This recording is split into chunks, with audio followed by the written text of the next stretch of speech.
The member for Werriwa has the call. Thank you, Deputy Speaker. Over the last 2 months, most of Australia has been plunged into uncertainty, disruption and crisis due to the failures of the Morrison Government. That is particularly true of my electorate and that of the electorate of McMahon. The Prime Minister had 2 jobs during the pandemic: vaccinate the population quickly and efficiently and provide an effective quarantine system. He's failed on both accounts, and our community in south-west Sydney has been the hardest hit. Once again, we're fighting a COVID outbreak. With it, businesses are on the brink of closing, workers don't know if they have a job in the next month, and families are scraping by to put food on the table and keep a roof over their head. I've spoken to them. They are desperate and they are distraught. Unfortunately, in New South Wales, we've seen delays and unsurprising hesitancy because of the mixed messaging, leading to devastating consequences. Last year, the Prime Minister said the best protection against the virus is to live with the virus, live alongside the virus and open up your economy. More recently, just days before the New South Wales Premier called the lockdown, he commended the Premier on her resistance to do just that. Well, look how well that's worked out for Sydney, New South Wales and our country. But, as with so many inconvenient facts, this is always a new set of talking points from the Prime Minister to spin his way out of jail of his own making. Yesterday in The Australian, the Prime Minister now tells us that the idea that you can just let this rip and ignore is not an option. It's fanciful, foolish and dangerous.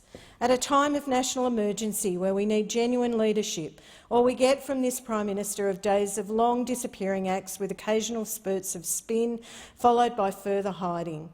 This is a Prime Minister out of his depth, and Australians are paying the price. As we've seen time and time again, both here and abroad, COVID-19 and the Delta variant will not be eradicated by politics. What will stop the virus is vaccination. But we have a government obsessed with the political point, and as a result, we have bungled the vaccine rollout. We're last in the developed world when it comes to having our population vaccinated, and the Delta variant is racing through Sydney and the country. Recent media reports have revealed that the Morrison Government met with Pfizer in July last year, and in January was offered as many doses as it needed. There is still no explanation for the government as to why the offer was rejected. The government decided the vaccine rollout was not a race, and as a result, we simply don't have enough supply now. The latest outbreak was preventable, but due to government incompetence, here we are, lives lost, businesses ruined and people struggling to make ends meet. My electorate is ground zero for the evidence of this bungled vaccine rollout. One family in my electorate booked their vaccine appointment 5 weeks ago with their local GP, who advertised they were administering Pfizer. 2 days before the appointment, they received a text message advising them that the vaccine hadn't arrived. Their appointment has since been rescheduled to later in August. Several members of the household work in retail. Another is a school teacher. One of their workplace was recently listed as an exposure site. They say they feel like sitting ducks. They worry that without access to the vaccine, it's only a matter of time before they are infected. The government put all their eggs in one basket, and now Australians like this hard-working family are paying the price.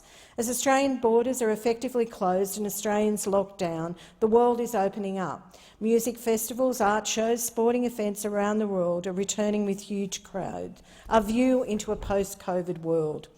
However, we can't get the vaccine rollout on track.